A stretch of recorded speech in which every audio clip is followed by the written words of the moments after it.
And also, this brought up something else I've been watching on Sunday nights. I'll tape the multitude of wrestling biographies and watch them later on when I can zip through the commercials or whatever. But if I'm wanting to watch something for entertainment these days, again, the History Channel. See, when I was in school, they didn't have history. It was so long ago. So I'm learning this stuff now. But have you seen any of it's a multiple series now, the so and so that built America? Do you know what I'm talking about? I think so. I've heard about it. I haven't seen it. I think the first iteration of this may have been 4 or 5 seasons ago or years ago, with the men that built America, and they profiled Andrew Carnegie and Rockefeller and Vanderbilt, the big business typhoons that established the railroad and the oil company to blah, blah, blah. And that was, can they reenact these people's lives and or interactions with each other?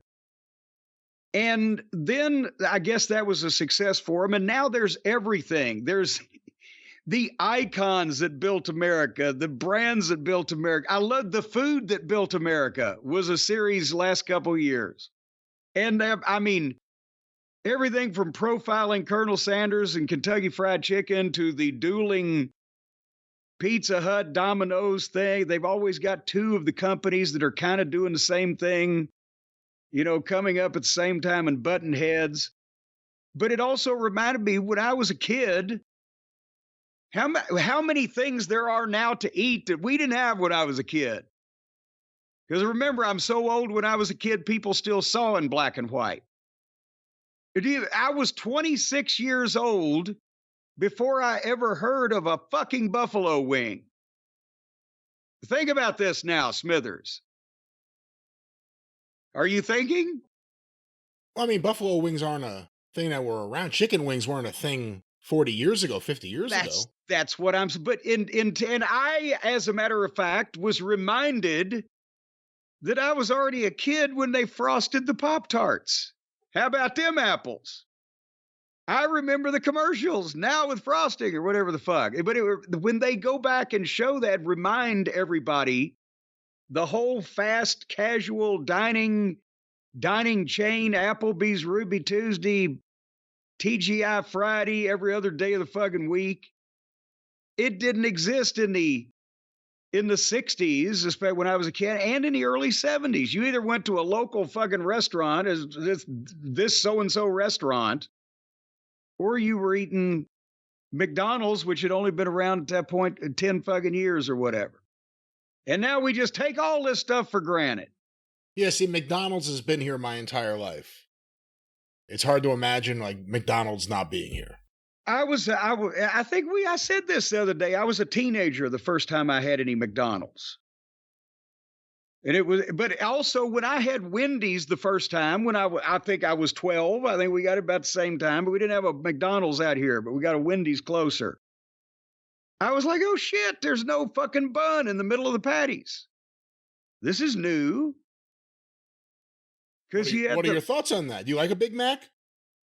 Well, no, because see, that then I was used to, remember, this would have been 1972, whatever. I was used to the Jerry's J-Boy, which was the basically Louisville, Kentucky version of the Bob's Big Boy.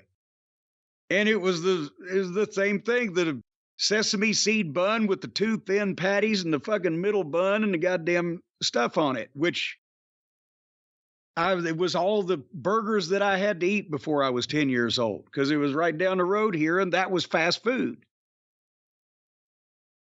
So there you go. What about Burger King? When did that pull up? At some point. Because everyone, I mean, I don't know if it's so much now, but it used to always be McDonald's versus Burger King. And then all of a sudden, Wendy's got bigger, a lot of other chains started popping up. But, then all of a sudden, you started hearing Subway's the biggest chain in the world. But for years, it was McDonald's versus Burger King. Actually, there was not a Burger King out here close until I discovered, because here's the thing, like I said, the J-Boys when I'm a kid, right? And by the time I'm like 12-ish, 13-ish, I'd found the Wendy's because it was near the Showcase Cinemas, and we all went one time. But then guess what we got here in my little fucking neck of the woods, about 2 miles from the house? We got a Judy's Hamburgers. Huh. I never heard of Judy's. Exactly. Judy's Hamburgers. No, seriously, it ended in a lawsuit. See, well, I'll start with that. Judy's Hamburgers had a mascot named Judy. There was a cute little girl with pigtails, and these fucking burgers were not round, they were square. And you could get a single or a double or a triple.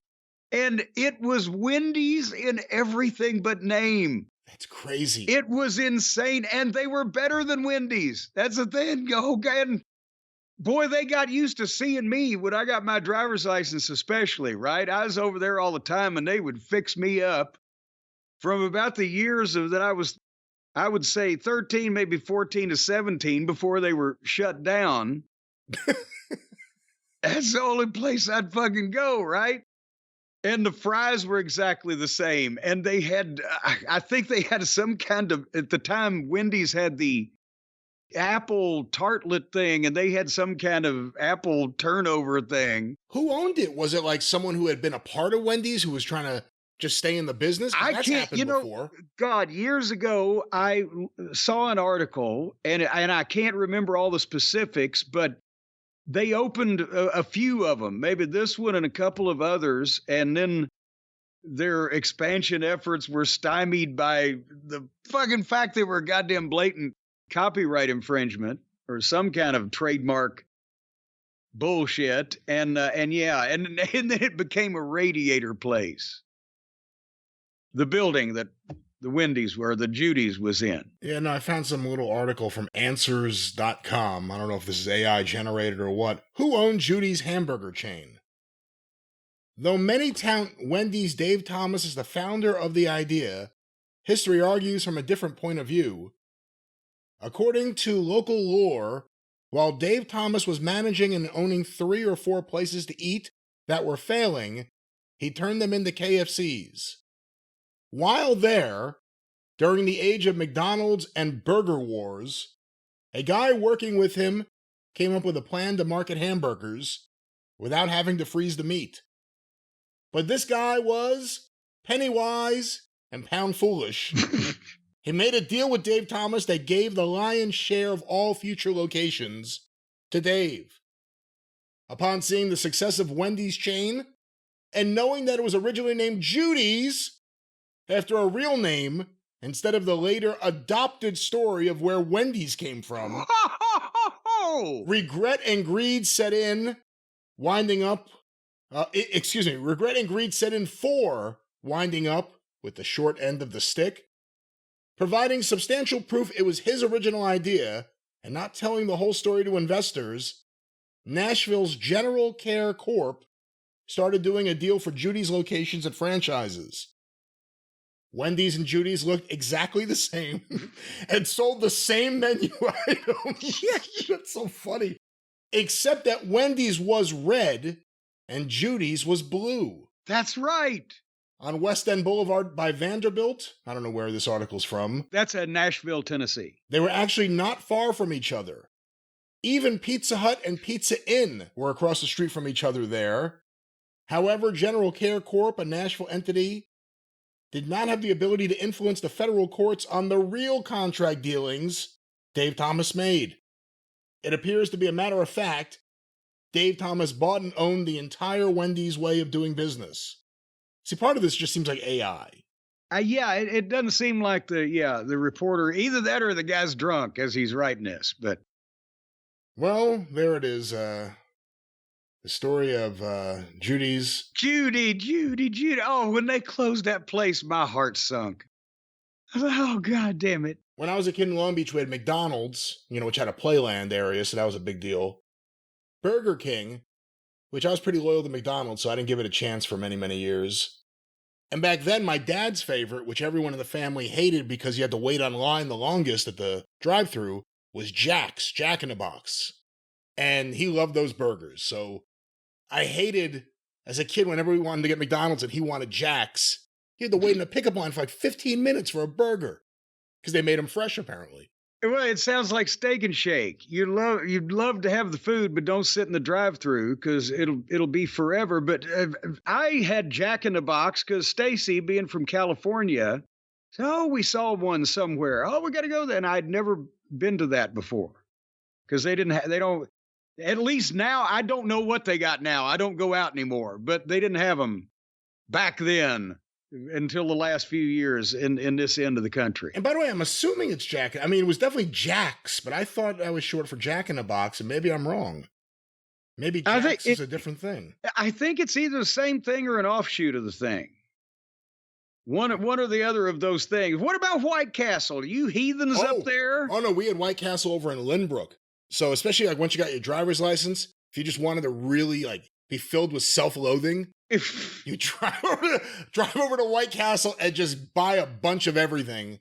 And by the time you were done eating it, you swore off White Castle for the rest of your life. Or until the next time you were just like, until the next time. I need to punish myself. I know how this is going to go. No, we had White Castle. I never got White Castle when I was, even though we had them here when I was a kid, because there wasn't one around and my mom didn't crave them herself. But whenever we would go visit Aunt Lola and Uncle Tommy, because there's my cousin Larry and cousin Richard, and there's 8 people there. Uncle Tommy would come in with a whole sack of death burgers in a coffin, and we would go to town. And then that would do me until the next time we visited Aunt Lola and Uncle Tommy. Well, let me just tell you while we're recording, I'm probably going to end up now ordering burgers from someplace. I'm starving because of all this, so thank you for that. But we also know we had White Castle nearby. Nathan's was in Oceanside. That was actually the second ever Nathan's location. And that was, nothing beats like real deal Nathan's. Not truck stop Nathan's, but like a real Nathan's. Tremendous. So we had a lot of options. And then Wendy's, I don't think Wendy's came until I was in high school. And for a little while there, that was like the biggest thing that happened for a while for a lot of the kids there, because the drive-through line was magnificent. It was all the way through the Wallbaum's parking lot. And then after a while, that was all gone. Everyone had enough Frosties. And Ben, I've told you the story before of we didn't have Burger King. Now, when you mentioned Burger King earlier, I got off in a different direction. We had Burger Queen. Remember that Queenie Bee? Oh, that's right. They changed the name to Druthers. Like, I'd druther go there. And they expanded they had the driest fried chicken. It was so fucking dry you had to eat it in the rain. Horrible, because they expanded their menu. It was horrible. It's a Dairy Queen now. So it's gone from Burger Queen to Druthers to Dairy Queen. Not to get too far away from burgers, but when did you first discover Domino's? And what do you think of the Noid? Remember the Noid, the character in all the commercials? Oh, good Lord, yes. Did you avoid the Noid? Yes. Well, because that was when I was getting a Domino's probably 5 times a fucking week in the 80s. Think about how many hotel rooms we were in. And again, there was no, even if you had there was no smartphone. I was going to say, even if you had a smartphone, there was no Grubhub. Well, there's no smartphone. If you wanted food after 10 o'clock at night in any city in the country and didn't readily have a car because there's 3 or 4 of you, somebody else has got the car, or you're just too tired to go anywhere, or it's 11 or 12 o'clock and there's nothing open to go to, you would call fucking Domino's.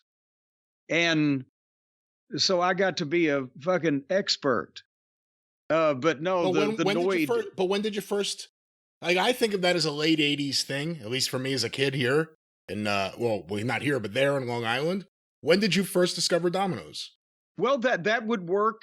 And is that what you appreciate? Just the consistency of kind of knowing what you're going to get from Domino's to Domino's? No, just knowing you're going to get something that was recently cooked and resembles food. That's what I was going for at that point in time. I mean, that's probably why I got fucking acid reflux so bad, was all the goddamn tomato sauce I was eating. But if you're, like I said, you're in the fucking hotel, room service is closed. If you do have a car, there ain't hardly anything around or nothing to get. Boom, get a fucking pizza. And that coincides with middle to late 80s, because I didn't start spending most time in the hotel room until several years after I got into business, because we were always driving back. We're hitting a goddamn drive-through or a gas station food counter. So it was equally nutritious. But when I went to work for Crockett and we started flying places and staying over 85, 86-ish, by then, if they didn't have Domino's, they had some type of local pizza something or whatever. And I've dumpster dived probably twice on a fucking pizza where it looked reasonably intact on one side in a hotel hallway somewhere for lack of anything else to fucking eat. That's awful. Well, I mean, you were fucking stuck in those days. Give me some goddamn food. I'll gnaw a piece of your fucking arm off your bone. So I'm not sure if Jack's and Jack in the Box is the same thing. I'm also not sure if the Jack's we used to have, and again, they tore it down years ago in Long Beach, New York, is the same as the Jack's here. The logo looks familiar, but this is from, it's from Alabama. Is this a Windy Judy? Judy, Windy? Judy. No, this is a Jack. This is a Jack situation, not a Judy situation. No, but this one services Alabama, Georgia, Tennessee, and Mississippi. So I'm guessing they didn't expand to just Long Beach. I will find out more. Well, that may be the one that we've been to in Tennessee, in Nashville there. But that's the only way that I knew there was a fast food place called Jack in the Box when I was a kid was because Johnny Carson would talk about it in his monologue on the Tonight Show. And you order into the clown's mouth. Because I don't think we had drive-thrus at that point. There was no clown's mouth. This place was busted. Well, and the clown, they couldn't afford the clown. They must be doing bad business. But no, because we didn't have drive-thrus if it was a fast food place, you still went in and got your shit until I was a teenager again. So ordering in the clown's mouth, that was like when I was 8. That sounds cool. Maybe it's an amusement park. Man, my stomach was bothering me earlier, and now I got to text Suzanne and say, hey, I'm going to get hamburgers. Do you want anything? Yeah, see, I told you I was going to get you out of that. You were feeling queasy. It was just because we had to talk about wrestling. And I'll tell you, if you want to order into the clown's mouth, can I suggest something, folks? Hop right now onto the internet and go to JimCornette.com and you can send your money directly to the clown, mouth and all. And put a note on there, whichever orifice you would like me to insert your money in, and I will do that. But I will send you fine products in exchange, and I'll have you know that because of all of the goddamn action figures that I have signed and personally autographed, to little Farquhar on your bar mitzvah, and to little Cindy, sorry that your fucking anal prolapse happened. I don't know if anyone's asking you to write that, but of course you can get personal autographs from Jim Cornette. Yes, but I've been doing it, and I'm continuing to do it, and I'll have you know that everything that's been ordered since we did this big sale the first weekend of June will be done and personalized and packed up and be shipping the week of July the 8th. So everybody will be caught up to date on everything at that point in time. And you can right now, because we're almost there, order with impunity. Or if you're not feeling puny, if you're just feeling fine and fit, you can order too at JimCornette.com all of the various action figures and autographed photos and documents and reading material and viewing material and other fine things that we have on sale there. And soon some interesting things I'm going through the vault for the Christmas season. I'm going to be selling some either one of a kind or few of a kind dirty underwear item. Oh, come on now. There's no way in the world I would sell my collection of dirty underwear. Do you know how long it took me to compile that? It's not mine, it's other people's. But anyway, JimCornette.com, and if you're a customer and you got skin in the game, your shit's coming. If you don't already have it, we're just whipping through this stuff. But that's what's going on there. Man, I don't even know what to do. First of all, just to give an update, we're not going to stay on this too long. LPGA on CBS, so we're not going to talk too much about that. I'll put the Met game on in the background. I can understand the LPGA is an old and large and venerated organization. I can understand them being on CBS television. They're not in the middle of a field in Osborne, Missouri with 200 people in the stands, are they? No. They're in the middle of a field somewhere else, but it's very well manicured. And it's a green field. That's right. It was beautiful. Green field is where they play golf, and they're gonna bore us all to death. Well, just so you know, here are my options at the moment based on what could deliver to me. Burger King, I won't count diners, but multiple diners. Fuddruckers, Wendy's. Y'all still have Fuddruckers? I haven't seen a Fuddruckers in a dog's age. You know, sadly, I feel like it's one of those chains I always worry about going away.